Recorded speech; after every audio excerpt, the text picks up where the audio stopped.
Babyface is setting himself up for disappointment, a broken spirit, and this little consequential thing called karma, and it won't be pretty.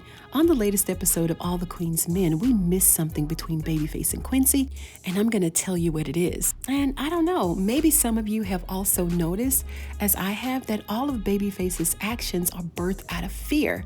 Babyface is scared. He's scared that his son will continue to outdo him on the stage.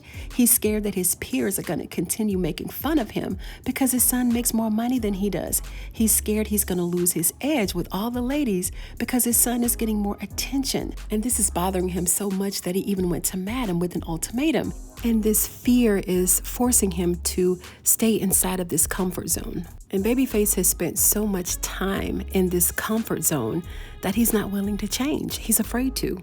Babyface is unsure of himself, and this has thrown him off of his game. Now, in the more serious moment of the episode, one thing that I would have appreciated more from the dressing room conversations would have been for them to dive into the current structure of the Black family and its decline since the 1960s. And Babyface may have been a product of that era, where his father was also missing from the home. And I think that Babyface missed the moment to connect with us here, right? He really could have been on the right path to showing us that he's human with real human emotions and been on the road to redemption. Well, he had emotions, but they were not the ones that we wanted him to have in that moment, right? And let's talk about Chanel Johnson for a moment, Quincy's mom. She's the missing piece to this convoluted puzzle. And I say that it's convoluted for the simple fact that she's not there. She has to be able to offer some sort of explanation. And we don't know if Quincy was the oldest child and maybe he had to step up to become a father figure for his siblings. We don't know because Babyface is failing to dive deeper or even get to know his son. We just need more information about Chanel. Now, there could be a reason that his mom never wanted child support, or a reason that she never reached out to Babyface to tell him that they had a son. And all honesty, she should have been there with Quincy, if anything, to give her son some type of moral support and to save him the embarrassment of having to do this all alone. I just think that the entire plot around all of this is cowardly and it's dismissive. Babyface told Quincy in the locker room that he thinks that it's best that they continue on as if they don't know each other. And in that moment, it seemed as if Quincy's life flashed before his eyes, like his first bike ride, the first time he threw a football, Little League, the first date, graduation.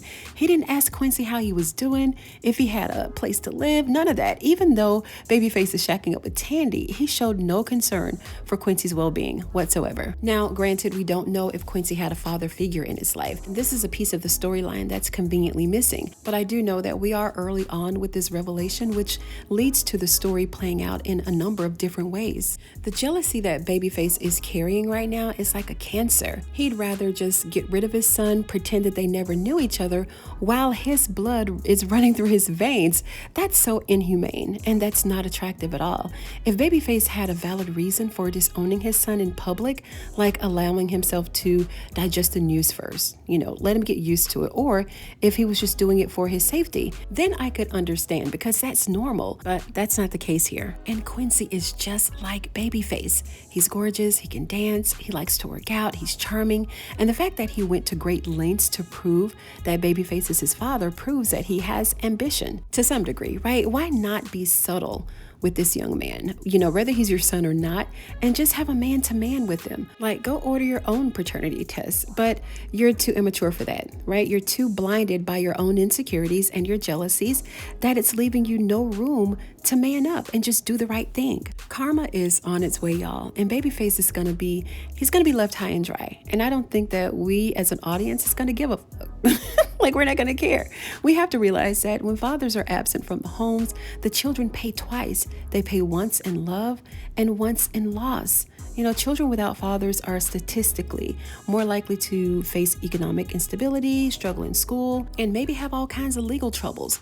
I mean, not everyone, but some children are going through this, right? The bottom line is the stakes are high, but who's really paying the price for it all? And seriously, I'd really like to see this whole storyline turn around so that we can have a positive outcome. Because if we don't address this now, what's going to happen in the next 10, 15, 20 years. And I'm just simply talking about what's changing today in media and how we look at paternity, broken homes, fatherless sons, and father-son relationships, right? Why not shift the narrative? And even though this is a strip club and in some aspects it mimics a fast and risky life, why not make it something to celebrate so we can dispel some of these harmful stereotypes? And there was another statement that struck me as strange is when Babyface asked him, "What do you want from me?"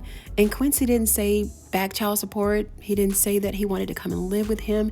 He didn't say he wanted to go shopping. None of that. All he wanted to do is be a part of his father's life and to get to know him better. Simple. I just think that this character will go down as the most hated in Queens Men history.